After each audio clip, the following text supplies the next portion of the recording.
The topic of today's webinar is automating complex Excel reporting using decisions and ChatGPT. So whether you have decisions or not, this will be interesting. But if you have decisions and you're a customer, this is a quick win. This is an application that you could get up and running within a day. So this is kind of what I'll call one of these 1 day, 1 week applications. I'm Gordon Jones. I'm the COO here at Decisions. And with me and my partner in crime is Derek Hippa. And Hello. Derek runs revenue operations and has been is an expert within Decisions. So if at any time, let me pull up the questions. If you have questions throughout, please throw them in either the chat or there's a Q&A as well, and we'll keep our eyes on those and either answer questions during or at the end, and there'll be plenty of time. This is going to be a super interesting topic today, so by all means, if you have questions, jump in there.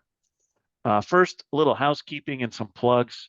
We have a deep dive training next week here at our offices in Virginia Beach. So March 5th through 9th. If you would like to learn more, it's a 3-day training. We do a deep dive. We have a beginner track. We do these every other month. So you can find the sign up on our website at www.decisions.com/events. We look forward to seeing you here. We have a couple webinars coming up uh, in 2 weeks' time. We have risk scoring your customers with ChatGPT.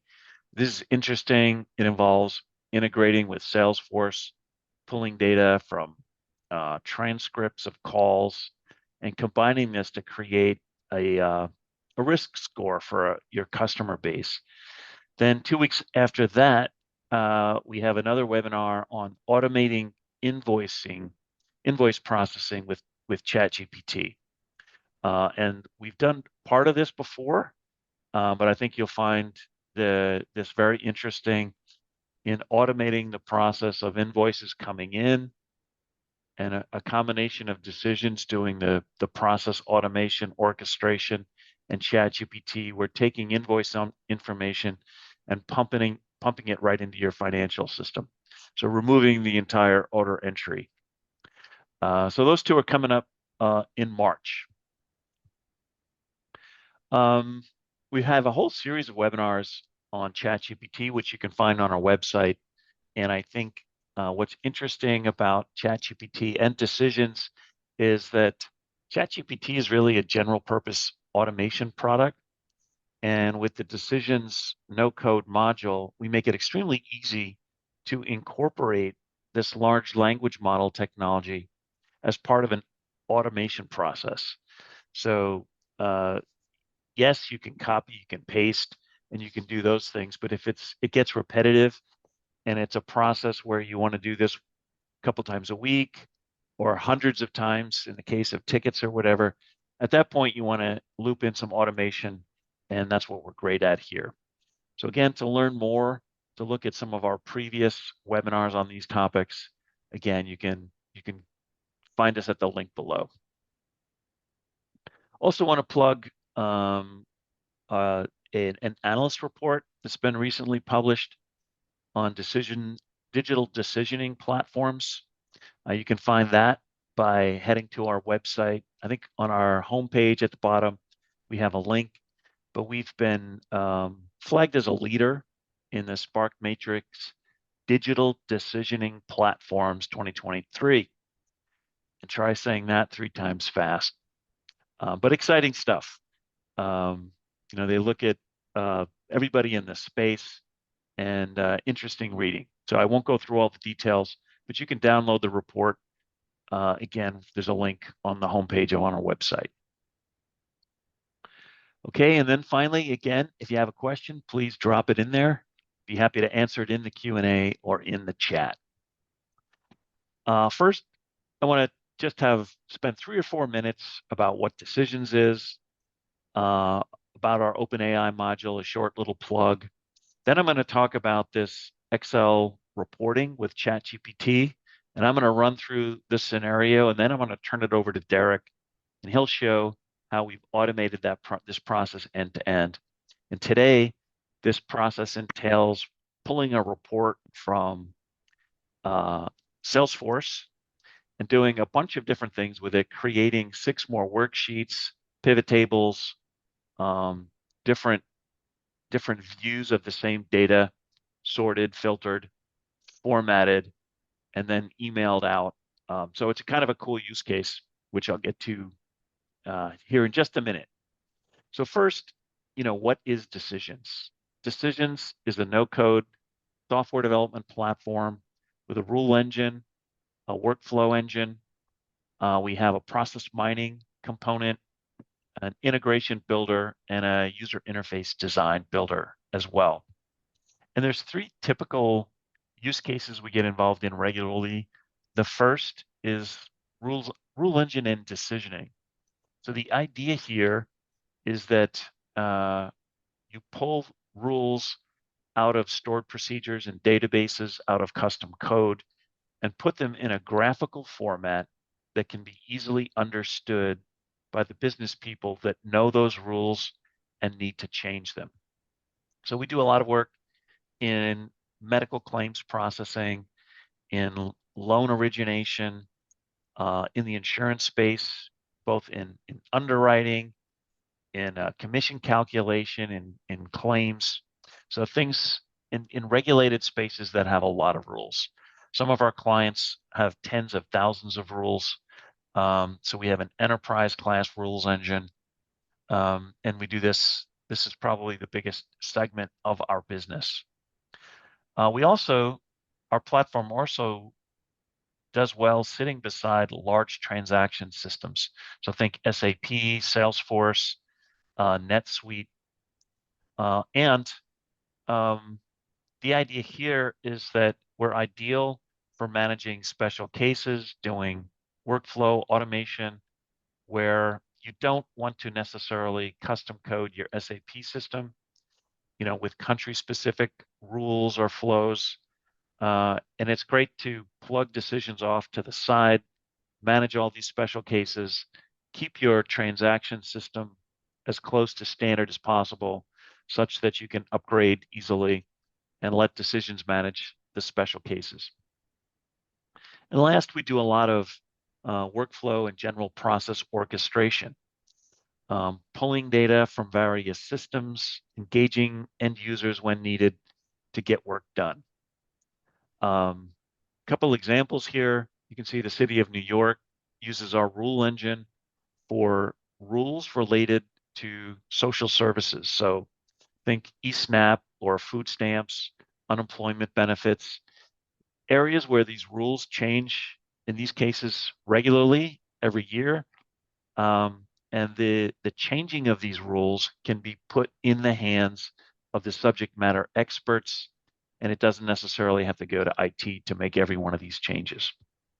So again, as a high-level overview, Decisions, we're a no-code process automation platform. To see more, I'd highly recommend you sign up for a demo. Head to the homepage on our website, decisions.com.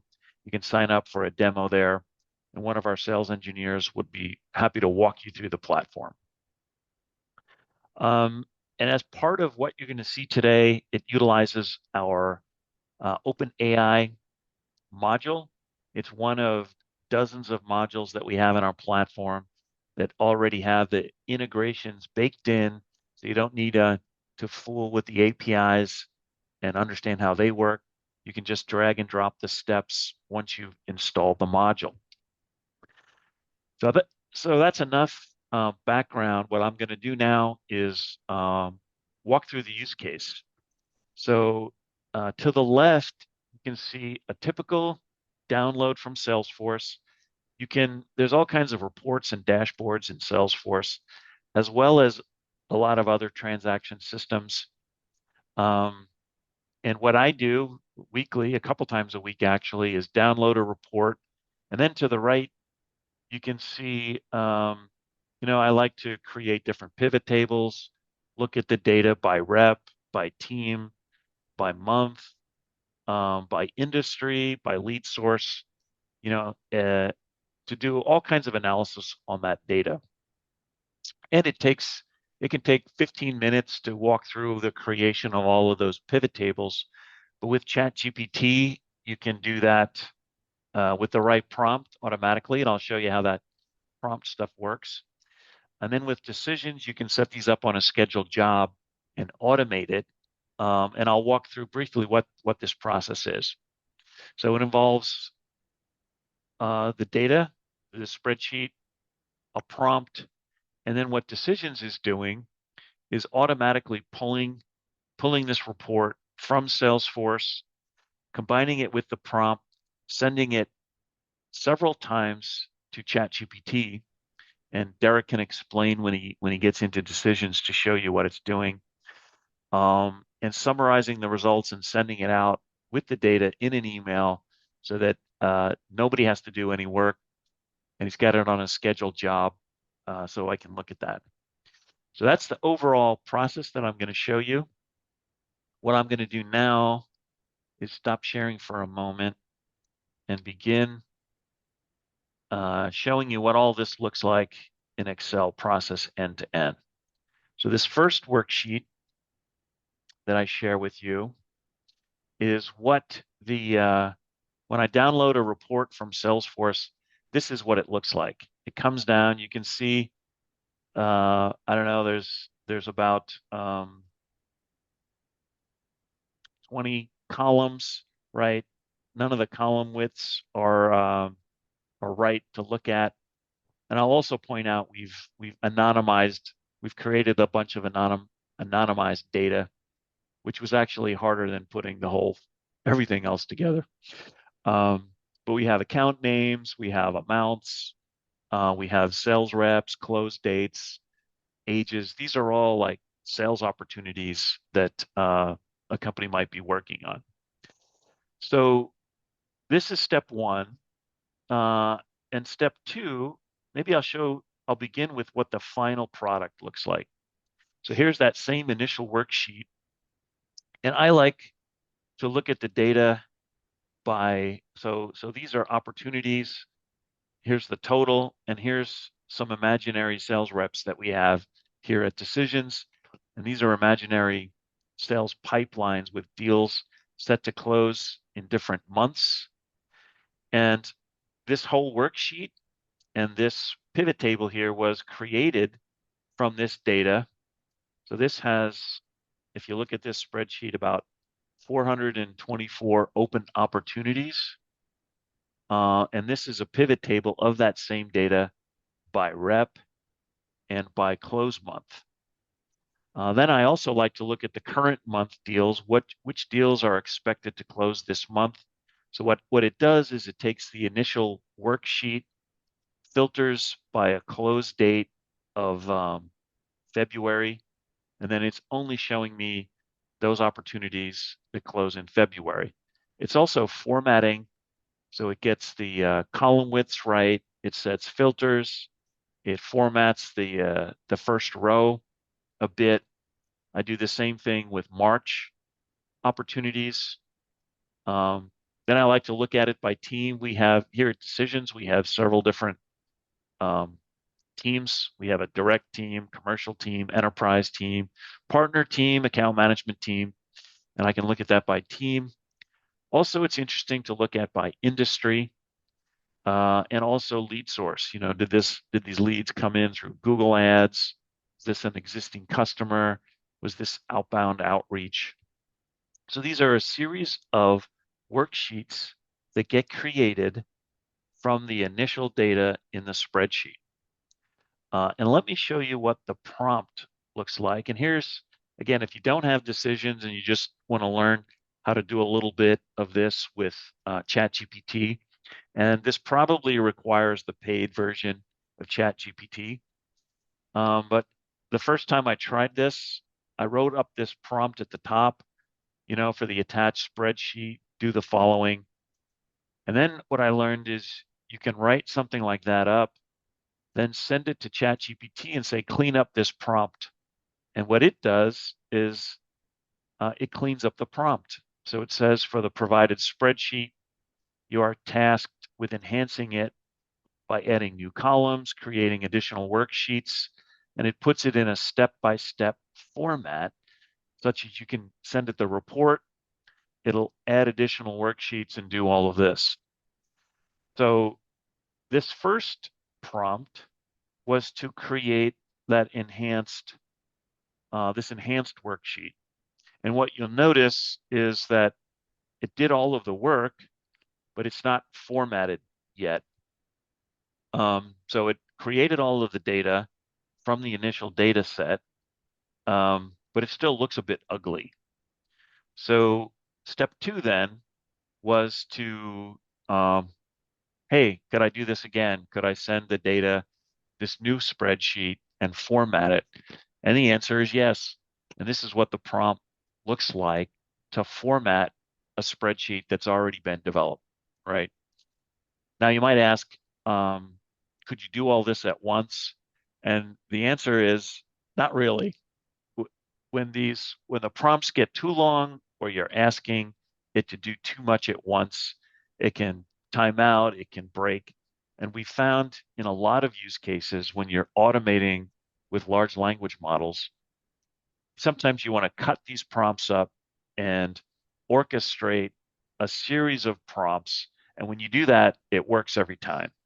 So that was the case here. So what you're looking at is a second prompt that does all the formatting. It sets column widths, it sets background color of the first row to a light gray, set it to a currency, and then align these things, align left so that it looks good. And the final result then is the one that I showed you. Nope, this was the original. The enhanced is the final one where it's aligning things, it's setting a nice color, it's setting the column widths to look like what you need. So it's an end product. So now when I open this up, I can look at it, I can sort, I can filter, and it's something that's instantly available. The final step, and this is the cool part. I mean, all of this is cool, but this is where it gets really cool, is we've set up an automation where we run an automation to grab this data to send and email out the report. And we also send it a week later. We want to see a comparison. What did last week's report look like compared to this week's report? And prompt number 3 attaches the 2 spreadsheets and then starts asking a series of questions. What new opportunities were added, or how many were added, how many were lost, what's the total amount of new opportunities, what's the total amount of opportunities that were lost. Kind of same sort of thing by rep, which sales rep has added and lost the most.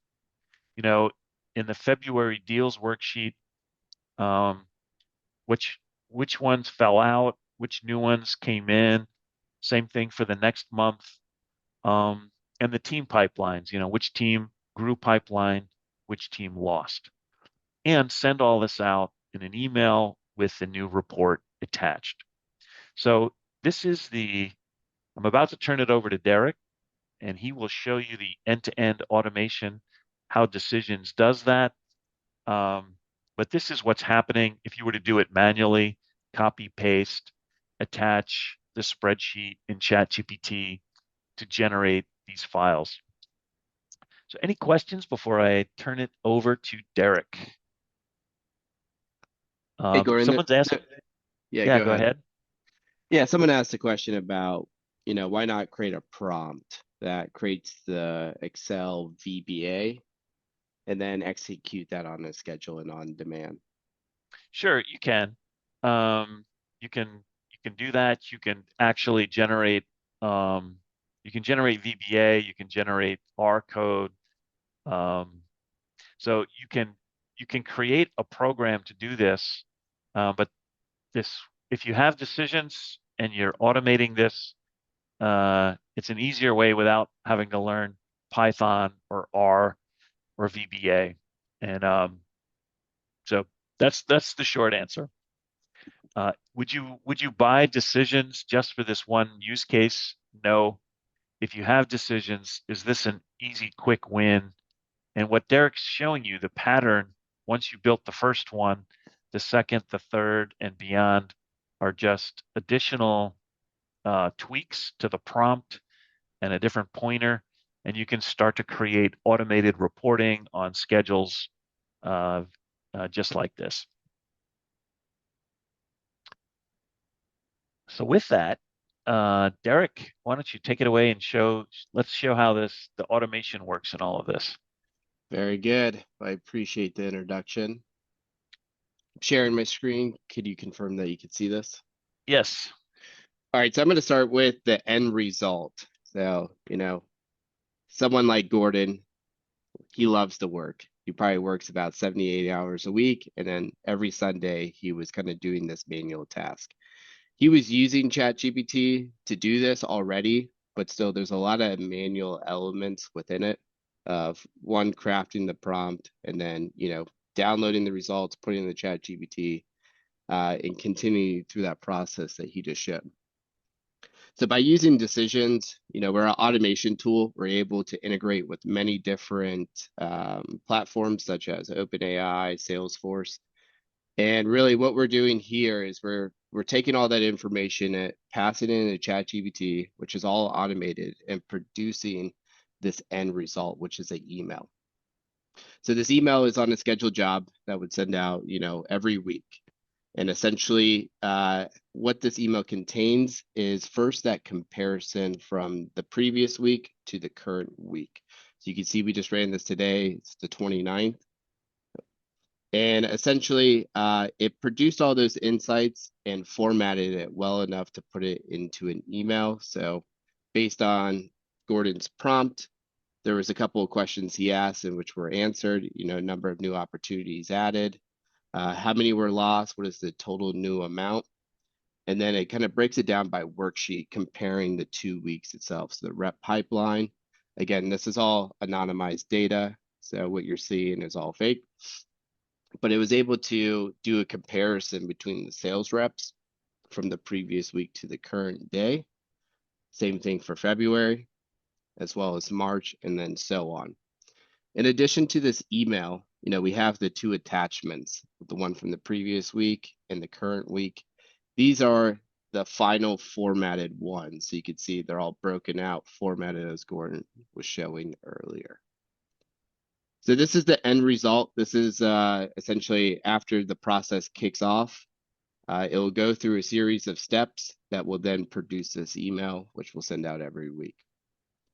So I am going to go over into our decisions portal. While Kind of show Derek you. is switching, while he's switching, there was a good question that comes up all the time when we show these ChatGPT, and the question related to, security. So we're an enterprise customer of ChatGPT or OpenAI, and the enterprise version using the APIs. Number one, they're SOC 2 Type 2 compliant. They don't use the data to train the model at all, and the data gets deleted after 30 days if you want. So all of these tools, from OpenAI to Google to Microsoft, they have enterprise versions, and they recognize that privacy is important. So those options are available from these large language model suppliers. Yeah, it's a very good point. When using the API, all the information that you pass to it, ChatGPT or Google AI, none of that information is trained unless you specifically opt in, which I don't see why many people would. But so what I'm showing here is our decision portal. I'm actually in a debug session, so you could actually see this workflow ran live. it's really a start step, and then it goes through a series of steps to complete whatever process you're looking to accomplish. So, by clicking this play button, you could actually see how it runs through these series of steps live. So you can understand, if you're having any challenges, what might be that challenge. So within this workflow, we're doing a couple different things. To kind of start it off, the very first step, we define variables. So the variables are just like, we're pointing to specific elements. They're just static text. The second piece to that is we're actually fetching information directly from Salesforce. So we have an integration to do so. So this is a workflow, also known as a subflow. So by clicking into it, you can actually see how this ran. We're making a call to Salesforce through an API. We're essentially trying to pull a bunch of opportunity information. These are like open opportunities within our Salesforce. That will return JSON. We could then make it into a known object. So it's taking unstructured data and putting it into a structured format through a JSON deserialization step. So that's really kind of just give you a little background. We're able to integrate with many different systems. In this example, we're actually doing it with Salesforce. So after that, once we get all that data, we're able to then create the CSV. So that was like the raw text that Gordon was showing. It's just a bunch of raw columns. And then we're going to be making a call or a series of calls to ChatGPT. So through this, like through the API version of ChatGPT, you have to use something called assistants. Also known as like GPTs, they're like agents. They have many different names. And depending on which large language model, they might be called something slightly different. So the very first piece of it is we're creating that Excel. So we're transforming that CSV into the Excel, which is then giving us those multiple sheets. So stepping back to the email just 1 second to show you what the first one's doing. It's essentially creating these separate tabs. It's formatting everything. And that's all done by the prompt.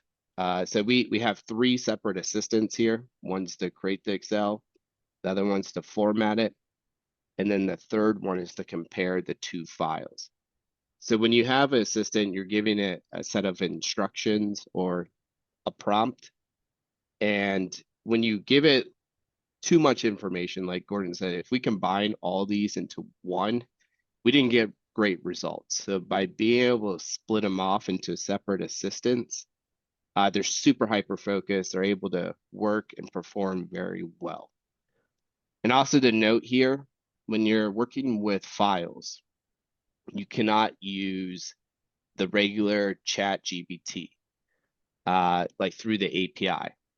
For like a file to go through an API, you have to use an assistant. So it's something really important to know when using APIs. It's a little bit different than just logging into ChatGPT and then uploading a file and asking a specific prompt. So that first one creates the file, the Excel file with all the tabs. We then pass it to the second assistant, which then formats it. So Gordon was kind of highlighting the prompt there. Then within this process, we get last week's files. So we save these files directly to Decisions database. It's able then to retrieve it. And then that's where we get into where we do the comparison. So I'm actually going to break this down so you could actually see what happens within the subflow and how the system works through decisions. So this is the subflow. Kind of just dove into it. There's really 2 steps. We have to upload the files. So these files are going directly to ChatGPT. There's 3 steps in here. We have to convert it, and then we upload it to ChatGPT, and then we add it to our specific assistant. So this assistant is comparing the 2 documents itself. So that's really the first step. So after it's done uploading the files, this is where we get into actually, calling the assistant. So again, this is slightly different than what you would see with just the normal, chat large language model. It's really just one step where you pass in a bunch of text. This one, there's a series of steps that you have to go through for this assistant to complete its task. So you have to create a new thread. A new thread is like starting a new series of messages. We then create the new message where essentially I'm going to look at the input. All we're saying is, hey, here's those files, run the instructions that are provided within the assistant on these two attached Excel files. So I say compare this file to this file. So these like this text right here, this is actually like the file ID that exists within ChatGPT. So after you create the new message, you actually have to tell the assistant to run. So once you run it, you have to check its status. So this is where it's doing all the hard work. It's behind the scenes writing Python code for you. It's looking at the two documents and then it's doing the comparison for you. So sometimes these assistants have like actions that they could take. Pretty much when you check the run status, it's going to either tell you it's in progress or it's been completed or it needs to run another action. But essentially, we just kind of pause the flow for a couple seconds. This does take about a minute or two to complete. But once completed, it will actually list out all those messages for you. Again, if you had like actions, you would have a rule here that says run action, and then you would be able to do so within decisions as well. All right, stepping back. So once it's been completed, what we then do is kind of like format, we get those new files that it produced, and then we'll continue down this process. So after it's done completed, this is where we have like these, the regular chat GPT steps. So, I mean, if you look at this process again, there's a series of steps that we have to go to be able to complete this finalized version of the email. We have to run it against 3 separate assistants that are all doing separate tasks, creating Excel, formatting it, and then comparing the two. Sometimes once the assistant has completed, it still needs to do more work. So we have a step here to determine if it needs to continue its comparison. So I'll just show you an example of what this looks like. So it's reviewing the last message produced by the assistant and determining if it needs to continue, and it will produce a yes or no. In this example, it said yes. So it went back into the comparison, it created a new message, and it continued down that path. So fully automated. If I were doing this like through ChatGPT, it would say, hey, do you want me to continue? And then I have to manually type in yes. We have the ability to automate that completely. Once the comparison has finalized, we then pass it into another ChatGPT step that summarizes all that information and will produce a format as such. So, ChatGPT is doing all the formatting, it's taking all the results, it's putting the answers cleanly, and the way we finalize it is we just send the email. We capture all the files and attach them to that email as well. So again, could you do this without decisions? Yes. It'd be very manual, time consuming. Even if you came up with a VBA program, there's things within decisions that you could also add to this that you may not be able to do in VBA, especially like the summarization, being able to put everything into a clean email. So there are many benefits of doing this. And, this example is sales opportunities. You could do this with almost anything. You could have different files that you compare. It could be financially related, many different topics. Yeah, to that end, Derek, even on our financial team, they're working on other reports that will be automated just like this one, looking at budgets and spends month over month and doing comparisons. So the comparison piece is very tricky, and it's a big benefit to know, what's changed from this last report. And as you can see here, with using decisions to orchestrate this, it's not a manual process. It's not copy, paste, attach file, a whole manual sequence. Once you get it working, you can automate that process with decisions. So um, any finance departments, sales departments, um, private equity, VC firms that have a lot of different companies and they're looking at data and comparing things month over month. It's a great use case. It's a quick win. Again, if you have decisions, reach out to us, and we'd be happy to provide the materials here. And a couple people have asked for the prompts. And one of our sales reps, I see we've got Kevin Lindquist here. We can turn this over to one of the sales reps. So if you reach out to sales@decisions.com, we will be happy to provide you like the spreadsheet example and the Word document that has these prompts so that you can see kind of how we did it, to understand that piece of it. And any questions on the automation that Derek has just presented?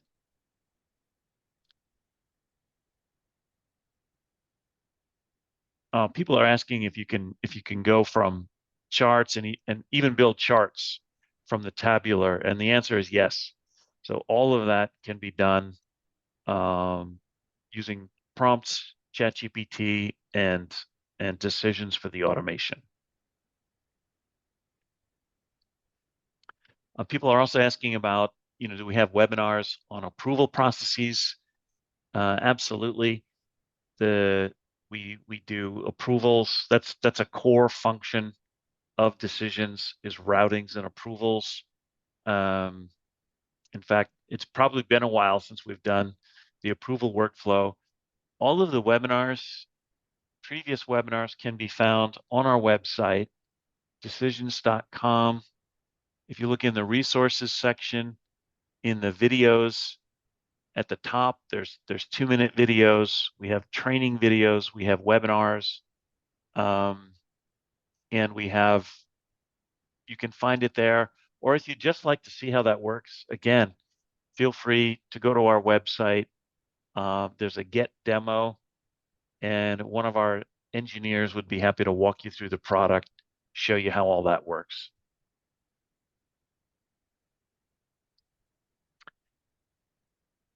All right, let's see, any other questions? There was a question about, is there an access control step? So if a person doesn't get access, can they execute the prompt flow? Well, I'll take that on, Derek, and then you can pipe in. So Yeah. yes, absolutely. Within decisions, we have, designer access. So people like Derek who can build this out, and user access.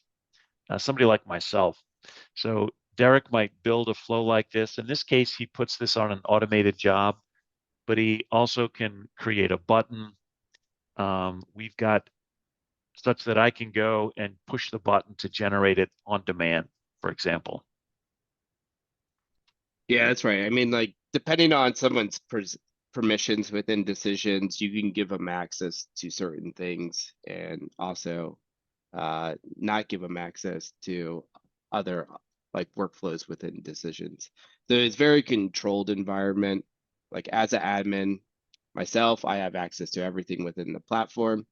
But when Gordon logs in, he would see a different view, such as this portal, where there's only certain things he can access. So great question. We do have, the access control ability within decisions environment. Now, Uh, Derek, how long did all of this take you to build? The first one, and how long would it take you to build the second one? A similar yes, one now. yeah, that's a great question. So, this whole process, we probably started working on it like early last week. It probably took, maybe a couple days to build out the assistant piece of it, which is like sending the files directly to the assistant and being able to go through those series of steps. Since I have that built now within decisions, it's reusable. So these separate subflows right here, the create Excel, format Excel, it's the same workflow. It's just pointing at a different assistant. So now if I wanted to do something similar, I just reuse the same subflow and just point it to a different assistant. So the only thing I have to work on now is instructions, and it's plug and play. And that's a huge benefit of using something like decisions. Once you have something created, like such as this workflow, you could just reuse it many different times. The time saving is, like now, if I were going to do a whole nother assistant, it'd probably take me not even an hour or two, and then it would be ready to go. All right, thanks, Derek. We also had a question if we could grab data and reports from SharePoint. And the answer is absolutely, whether you have data sitting in SharePoint, Google Files, Dropbox, whether it's Salesforce like we're doing here, could be NetSuite, SAP, Microsoft Dynamics, anywhere that lives, we have native integrations. And if we don't have a native integration, we have a no-code integration builder. So wherever that data lives, we can also monitor email inboxes to grab attachments off of emails on a scheduled job. So something like this could be kicked off from a scheduled job on some event, like a new email comes in, or data changes, or so all kinds of ways to do the automation piece to this. Um, okay, there's questions about data access, whether two people might get a similar report, but one doesn't have certain amount of data access rights. Could you talk to that a bit, Derek? Yeah. So to my understanding, so like if you have two different people, one has more privileges within their other system, they get some more data versus the other. I think it would still be like the same process, right? Like what we're highlighting here is that there's a backend integration that's automatically doing this on a schedule. So the only permissions within this workflow are, the API itself. If you look at it in a different context, like if you were gonna like upload information, like you have two different people uploading different data into the same process, you may get a different result, but essentially it's doing the same process. So it's going to try to do its best with the information it has. Um, and within decisions, you have the ability to add like error handling if anything does go wrong, to notify the user if it was not able to continue its process. So hopefully I was able to answer that question correctly. But yeah, it really depends on, if you're doing a back end process, the permissions that you set for this user that's going and collecting the data. But if you're inputting information into this process, you may get slightly different results.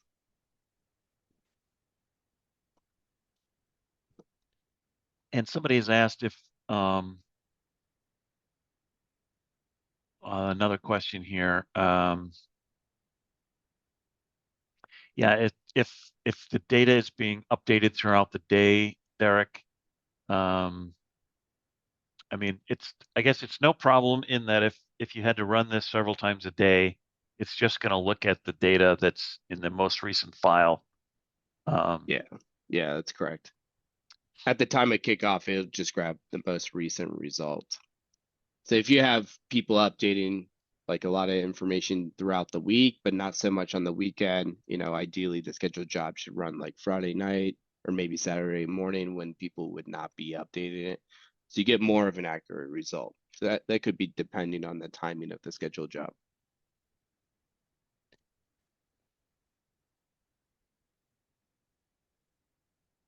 All right. I'll Any stop sharing. Let you. any last questions here? Again, if you think about it and would like to see what the prompts look like or the spreadsheet file, reach out to sales@decisions.com. We'd be happy to share that with you. Again, I think there's a lot of applications for this reporting areas where Excel still is the best tool available to look at data in various different ways. But I also think you get a sense of the capability of decisions to set up these automations. Because even doing this within ChatGPT, as you could see, there was a series of 3 different prompts needed and downloading from Salesforce. So, and if you're doing it repeatedly, it gets quite time consuming, even copying, pasting, uploading. And again, if it's something that you're doing regularly, you'd want automation in there. So Decisions customers, again, please reach back. We'd be happy to help you and talk through these automations.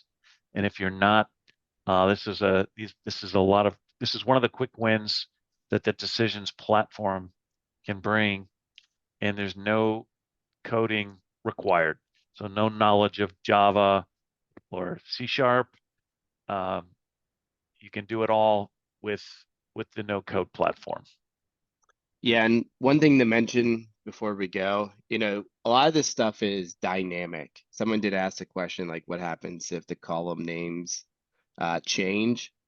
You have the ability to create a prompt that's dynamic. So when you actually ask the question, you could pass in maybe the newly updated column names. So like what we were showing was the current month and next month. This is going to run every week, and as the months change, we're able to pass in that information to the message, so it's dynamic. You could do so in many different ways, but by using Decisions, you have the ability to pass in dynamic variables to further help your prompt. And again, any questions, please reach back. We'd be happy to talk it through with you. We have fun doing this and love helping to solve problems. So again, thanks everyone. Thank you.